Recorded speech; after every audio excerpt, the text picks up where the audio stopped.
Welcome. Today we're going to be learning Parshas Ve'era. Last time I gave my email, Yaakov Yosef Reinman at Gmail, and a number of people have written to me, and it's something I really appreciate because, and I see from their emails that they are, what I want to do here is to learn Chumash and Rashi, Torah Lishma, that means just to understand what it says. To learn it like I learned Bava Kama, to learn, or Bava Basra, to learn the Chumash and the Rashi. It's a big sugya in Torah, and to learn it. And I see from my emails that the people who, at least those who responded to me, and I imagine that they're representing other people, are actually learning along with me. They have questions and they have different ideas that they're offering to the questions that I asked, and it's very much appreciated. One of the issues that they talk about, and also there was a comment on Lakewood Scoop also about this issue, is the issue of midrashim. So I would like to clarify, what I've been saying. I'd like to clarify. Everything that it says in Chumash, everything it says in the Torah is 100% literal.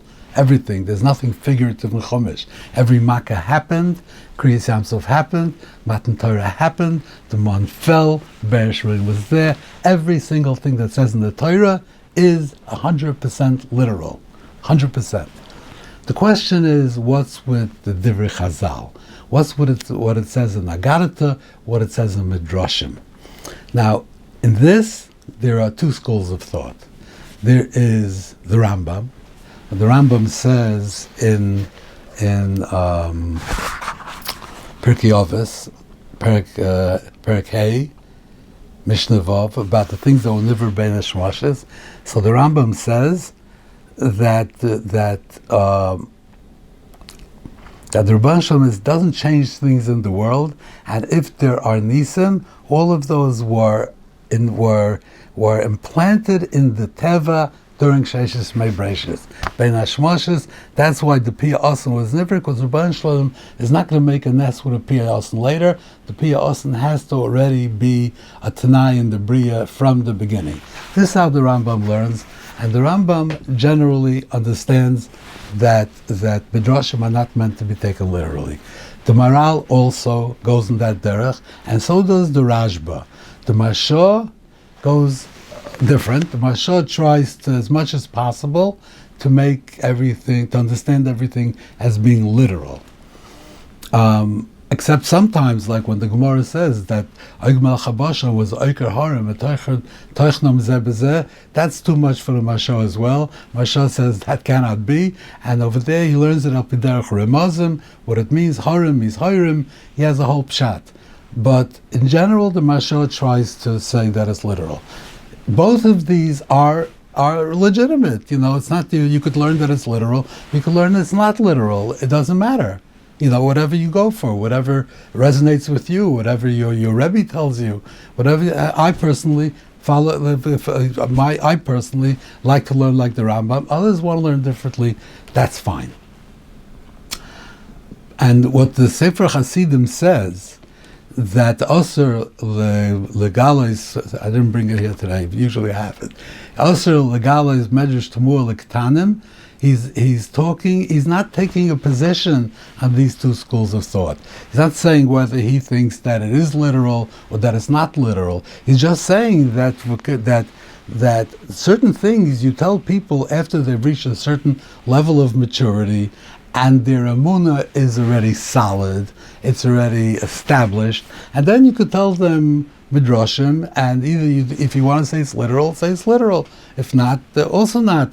But when the ketanim, when the young children who are not mature and not developed yet, and their emunah has to be implanted and developed, this is not a time to tell them midrashim, which can be, especially not if you tell them as literal, can be cause them to be skeptical. Now, one of my correspondents mentioned that what's with the Makkahs and what's with that Moshe jumped 10 amas and he hit Oig Melech HaBoshen on the ankle. So this is exactly what I'm talking about. You can't conflate those two. The makas are the makas. The makas says in the pasuk. What says in the pasuk is 100% true. The makas were nisim. They were deliberately done. The mashisi oisoisai. The bunch of wanted to show nisim to Mitzrayim. What about Moshe jumping? What Chazal say that he jumped and he hit him on the ankle. And so, if you do the math, I'm not going to do it here for you now, but you figure out all the math, how that would make Ogmel Chaboshan 1,500 feet tall, which is taller than the Twin Towers Aleya Mashalom. So that's pretty tall. Now, is it impossible? I don't know if it's impossible. Maybe it's possible. The Rebbe Shalom can make whatever he wants. He wants to make, but is that what it really means? I don't know. Could be yes, could be not. So the Rambam in the Sefer HaMoira says that how tall was Og Melech HaBashan? He's medayik in the Psukim in Devarim, because Arsoi that Og's bed is still in Rabat Amon. So he's medayik. So he says that Og Melech HaBashan was 6 amas tall. 6 amas tall, which means between 9 and 12 feet. So let's say 6 amas tall, not 1,500 feet. He says Mefurish, he was 6 amas tall. He says that is the maximum that a human being can be tall. Beyond that, it's not possible for a human being to be taller than that. So if you're ever standing next to a person who's 6'5", you feel dwarfed, at least unless you're also 6'5". But people are regular height, and you think this person is 6'5", it's like, wow, he's so tall. Imagine standing next to somebody who's 7 feet. Imagine standing next to somebody who's 9 feet tall. It's enormous. This is a tremendous, tremendous giant. And so Og Melech HaBashan is a giant. 9 feet tall is like, but it's not 1,500. This is how the Rambam learns. Maybe the Mashal, I don't know what the Mashal says about that, but maybe the Mashal would say that he was 1,500 feet tall. Maybe. But what the Sefer Chassidim is saying is that with Ketanim, you don't go there. You don't go there. It's not a safe place to go. Now, later in the Parsha, I'm going to come up with another case where the question is it literal, is it not literal, when we come to Makas Borod. But we'll get there soon. So this Parsha, it starts with V'eira. We spoke about this, that the Rashi over here says that Chaval Adavdim Plei Mishtachen, that the Rebbeinu Shalom is nostalgic for the Ovis, that they never were Maharach Midoisov, they never second-guessed him, and when Avram had to buy a caver, so he had to buy it for a lot of money. So why did he pick this exactly? Why doesn't he pick the Akedah? Why doesn't he pick the other Nisyonis? So we spoke about this in Parshas Hailstones. I'm not going to go back into this now. If anyone's interested, it's okay. So Moshe Rabbeinu comes, and he comes to Klal Yisrael, and he tells them that he's going to take them out of Mitzrayim. He tells them the 4 Lashonos of Geula, and it says, "Vaydaber Moshe." One second here. "Vaydaber Moshe Kenel b'nei Yisrael v'leishamu al Moshe mekoitzer ruach ma'avodah kosher." It was very difficult for them to listen to Moshe. They were oppressed and worked hard, and they were not in a good state of mind. Okay, I'll get back in a minute. So now he says like this: "Vaydaber Shem el Moshe leimer, boi daber el parim mech mitzrayim shachs meisro ma'arzai." Vaydaber Moshe. So this time he told him to go. So Moshe said, "Hey bnei Yisrael, shamu elai veichesh meni paroi v'ani aral v'sayim." It's one of the Kal V'chomes in the Torah. They didn't listen to me, and I'm an aral v'sayim. Why would they listen to me? Which needs explanation, because they didn't listen because of avodah kosher. But then he said, "Vaydaber Shem el Moshe v'aram beitzavlu bnei Yisrael, v'ol paroi lahoitzis bnei Yisrael me'eretz Mitzrayim." Then the Torah goes into a tangent. Eile Roshei Beis Avoisam. The Torah goes and is miyaches It goes through Reuven, Shimon, Levi, then it goes and gets to Levi, he starts going to Mishpachas of Levi, then he gets to Kos, starts going to Mishpachas of Kos, comes to Amram, till he comes to Moshe Aaron. This is what the Torah does here. Is miyaches them. Then it says, Vaydaber Shem Moshe Leimer, Ani Hashem, Daber el Paroi, tells him again, go to Paroi, and Moshe says, Hein Ani Aral Svasayim, Be'echi Yishmer Lai Paroi. So Rashi explains that this is really a repeat of what he said before. Before he told him to go and he said, Ani Aral Svasayim. Now it's a repeat. Why is it repeating? Because when you interrupt the narrative, you have to back up a little bit for a couple of psukim, a pasuk, 2 psukim, to pick up the thread. Because if you're just going to continue, the readers or the listeners are not going to connect what you're saying now to what you said before. So you have to back up, do a little more, and then do it again. So this is what he does. So we spoke about this in Parshas Vayeshev. Why there's a difference between the first time and the second time. The first time there's a kal v'chomer, the second time there's no kal v'chomer, and the second time it says Ani Hashem, which Rashi says Kedai Nishlecha, and Lekayim Divrei Shlechusi, and the first time it doesn't say Ani Hashem. So we were saying that when the Torah has to repeat a pasuk, which is really not needed, you're just repeating a pasuk to pick up the thread. The Torah wants that each pasuk should have something of its own value, and it shouldn't be just a gratuitous repetition of a pasuk with no additional information. This is what we spoke about in Parshas Vayeshev, B'nagei over there, the story with Tamar, and Yosef's Mechira. Okay, very good. But the question is, why is the Torah mafsik right here? We're already into Parshas Va'era. We've met Moshe. We followed him to the house of Para. He ran away. He went to Midian. He came here. He went to the snare. We know we've met Moshe. Why is the Torah miyachesim right here? And why at the point where it's smack in the middle of the story, that when you finish being miyachesim, you have to go back and repeat another pasuk. Now you're repeating it with a chiddush, without a chiddush, but really the ideal thing is that it should be only one time, and the pasuk should have all the information. You're splitting it, putting some information before, some information later. Okay, good. But why do this? Why do this? Why stop in the middle and be miyachesim and then have to repeat the pasuk? And why here? Okay, so let's look what Moshe Rabbeinu says. Moshe Rabbeinu tells the Rabbeinu Shloim, "Eichish meini paroi v'ani aral svasayim." Now, l'chayra, he raised this point already in Parshas Shemais. He said here, Gam yozdaber chalavlecha ki chvat peh uchvad loshen anoichi. So Rabbi Shem told him, Misam peh la'adam, and then he says that, don't worry, I'm going to give you Aaron. V'dibehu l'chol ha'am. So Aaron will be your interface with the people. V'yehu l'chol peh v'atati eloi lehem.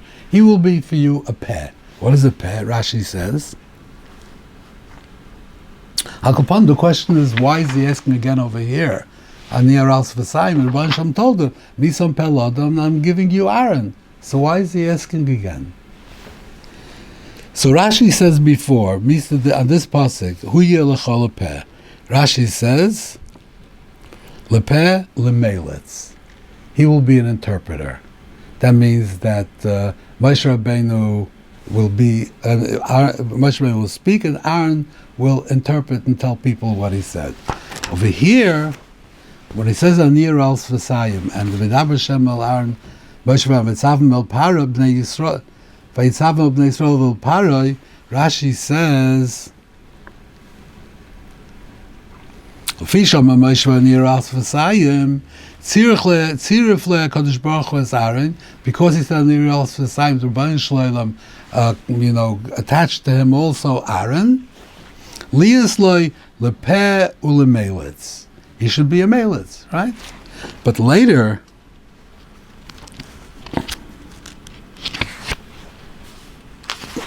he says like this: Ato Tedaber, it's called Asher Tzaveka, V'Aaron Achicha Yidaber El Parei. You will say everything I tell you, and Aaron will speak to Parei. So Rashi says, Ato Tedaber Pamachas Kol Shlichus V'Shlichus Sheshtamat V'Pi. You will say it once.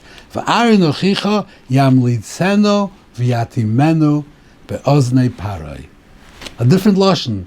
Here before he's a melitz, and now Yamlitzeno V'Yatimenu. What's the pshat in this? Kvad Peh and Aral Sfasayim are not the same thing. Kvad Peh means that you have a speech defect. That when you speak, your speech is garbled, you stutter, there's something, the physical speech is not clear. Aaron knew Moshe, and he was able to decipher what Moshe was saying. So when Moshe spoke, he was able to figure out what he's saying and tell people, what did Moshe say?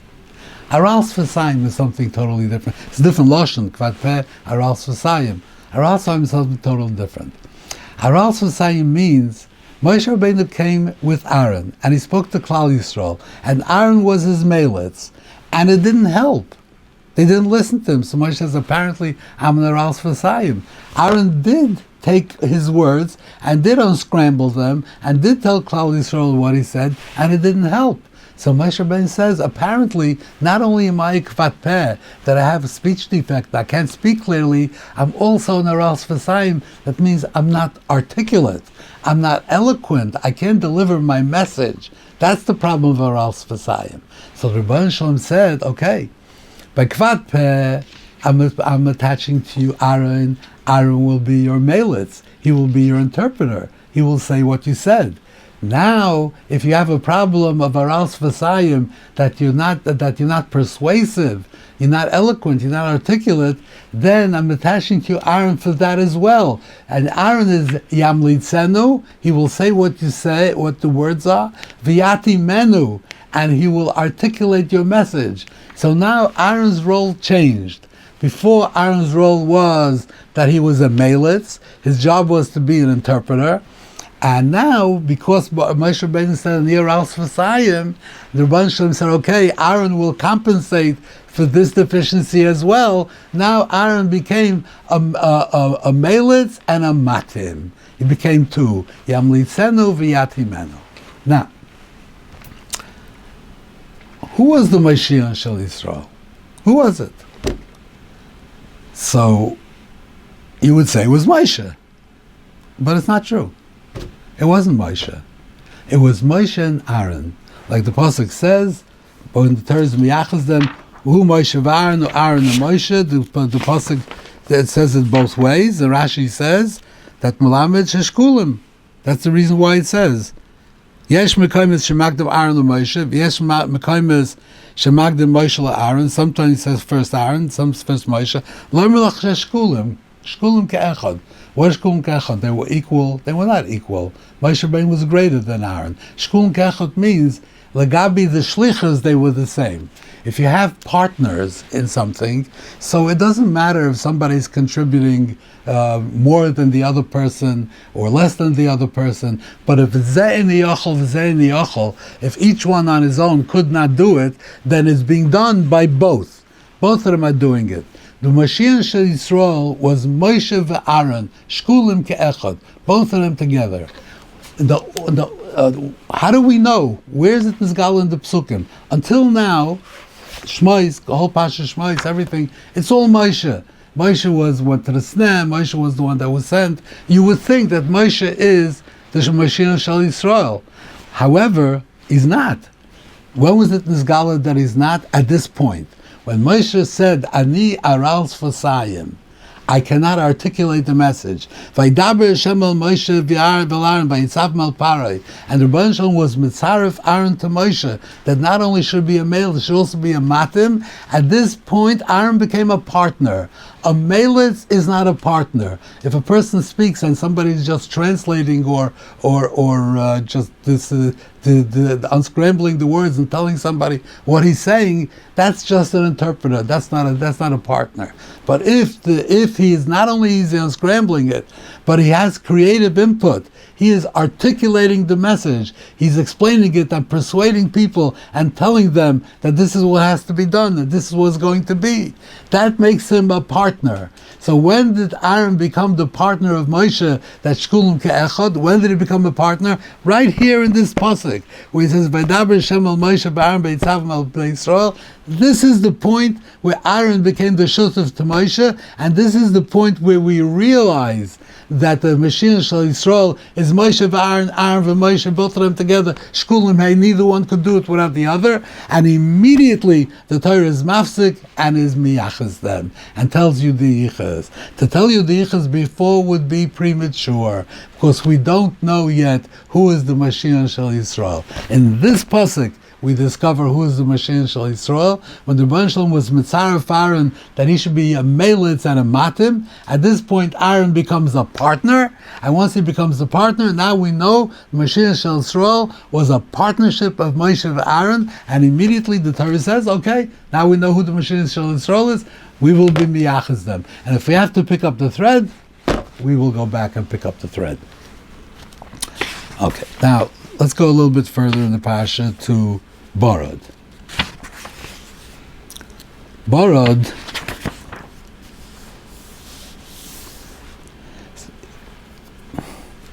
Borod's a very interesting makkah, Borod. I mean, there's a lot to talk about Borod. I'm just going to talk about a few points.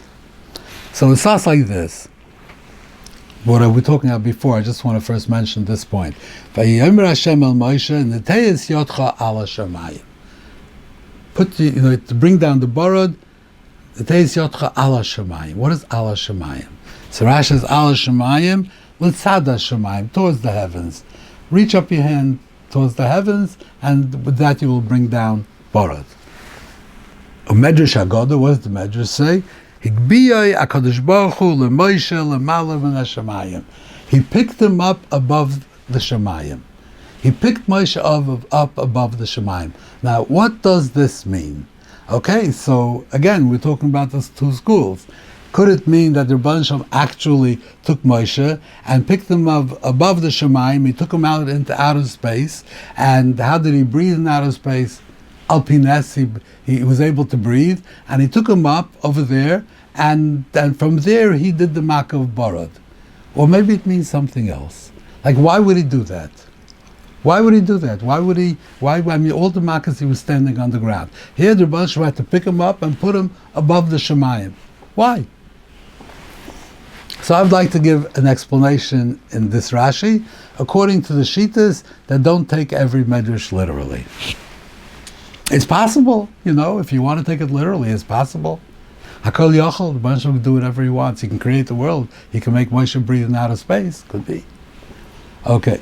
Anyway, so let's take a look at the Makkah. The Rebbeinu Shalom tells him like this. It tells Moshe, he should tell Parai,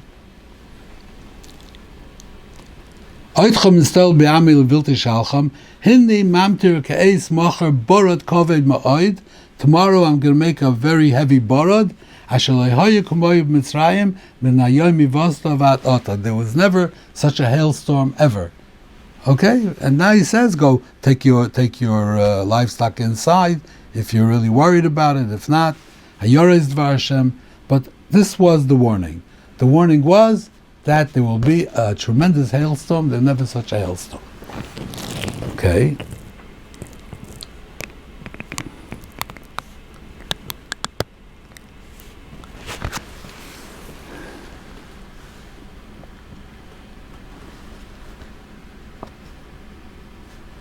Okay. Now, what happened was,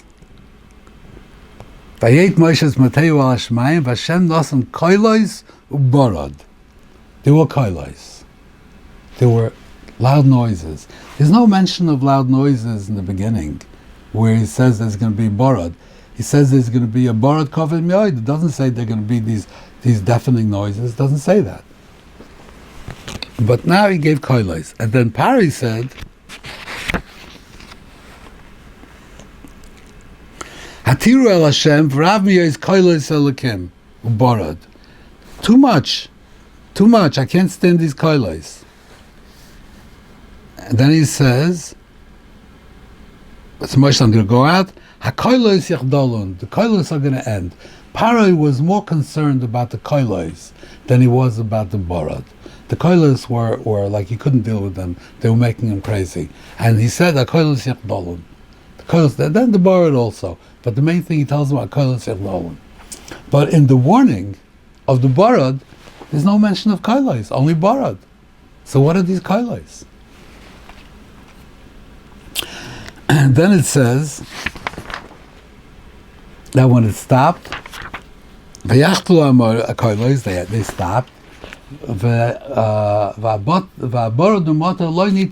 Didn't hit the ground.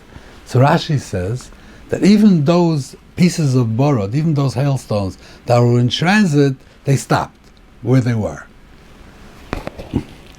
They didn't get to the ground.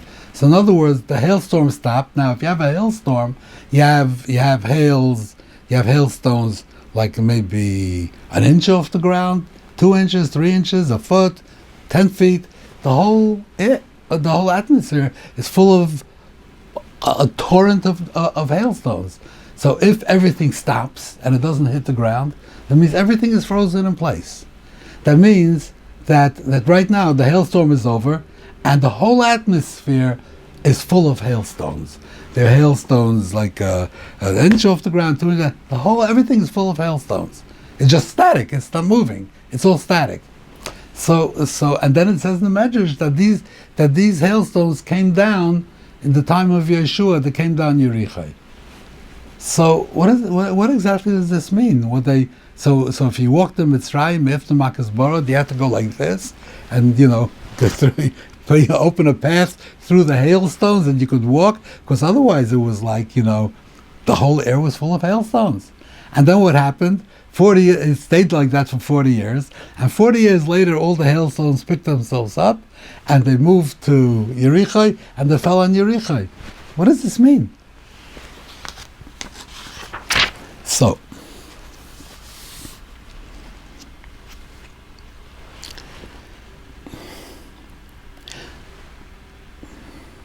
there's a Sefer HaChinuch says that there's a mitzvah that even though there was Eish Yardim and Hashemayim in the Beis HaMikdash, but there was a mitzvah to bring Eish Min HaHedyet. What does Eish Yardim and Hashemayim mean? How would you imagine that? What? Oh, like that. Yeah, there's like a streak of fire coming down from Shemayim, right? A streak of fire coming down. And but there's a mitzvah to bring Min HaHedyet. Why is there a mitzvah to bring Min HaHedyet? So the Sefer HaChinuch says because the Rebbeinu Shalom wants to be mechased the nes. He wants to conceal the nes. Now, if Eish Yard Neshmayim means a column of fire is coming down from the upper atmosphere straight down to the Beis HaMikdash like a pillar of fire, how does bringing a torch, Eish Min HaHedyet, how does that cover that? The Rebbeinu Shalom likes to cover a nes. That you have the Kriyas Yamsuf, the wind blew a whole night, as if partial concealment of the nes. So over here we want to conceal the nes because we're going to bring a fire Min HaHedyet, but there's a pillar of fire. How does the fire Min HaHedyet conceal that nes? So you see from this, which I think is pretty clear, Eish Yardim and Hashemayim doesn't. The word Shemayim has two meanings. The word Shemayim could mean the sky. It could also mean the Olam Elyon. The Olam Elyon is in the Shemayim. When it comes to Shemayim, the Shemayim is with his Bezin Shemal and the Malachim. There's the Olam Elyon. It's called Shemayim, and the sky is also called Shemayim. So Eish Yard Shemayim doesn't mean that the fire came down from the upper atmosphere. It means it came from the Olam Elyon. It spontaneously appeared. All of a sudden there was a fire. Where did the fire come from? It came in Hashemayim. This was a holy fire. I don't know how fire comes in Hashemayim. I really don't know. But this was a holy fire, and it came from the Olam Elyon, from the Makar of Kedusha, came out this fire. And this was what was needed in the Beis HaMikdash, the holy fire of the Min HaShamayim, but you brought Eish Min Hedya to cover it, so you didn't see the fire appearing spontaneously. But there was no pillar of fire. It was coming Min HaShamayim. So Borod came Min HaShamayim. It came from Shamayim. It didn't come from the stratosphere. It came from the Olam HaElyon. It came out spontaneously. It came out. Borod came out. When it's Lo Nita Charza, that it didn't come out, it remained in transit, that means it never came into the Olam HaTachton, it remained in the Olam HaElyon. So when you walk, you didn't have to go, move away the curtains of hailstones.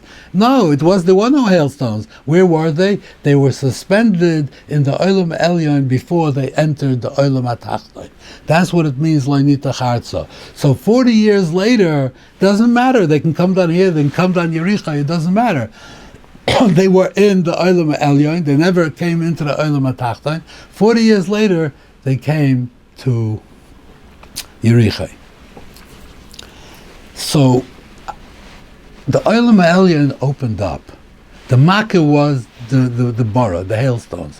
When the Olam HaElyon opened up, the sounds that they heard, the coils that they heard, were the coils of the Olam HaElyon. The sounds that were there in the Olam HaElyon, that's what they heard. They heard the sounds of the Olam HaElyon. Listen to the Baal HaTurim, the Baal HaTurim. I'm busy with Chosh Mishpat. HaKoilus yechdolun, v'aborad lo yeh oid. The pasuk says the kylies are going to stop, and the borod will not be again.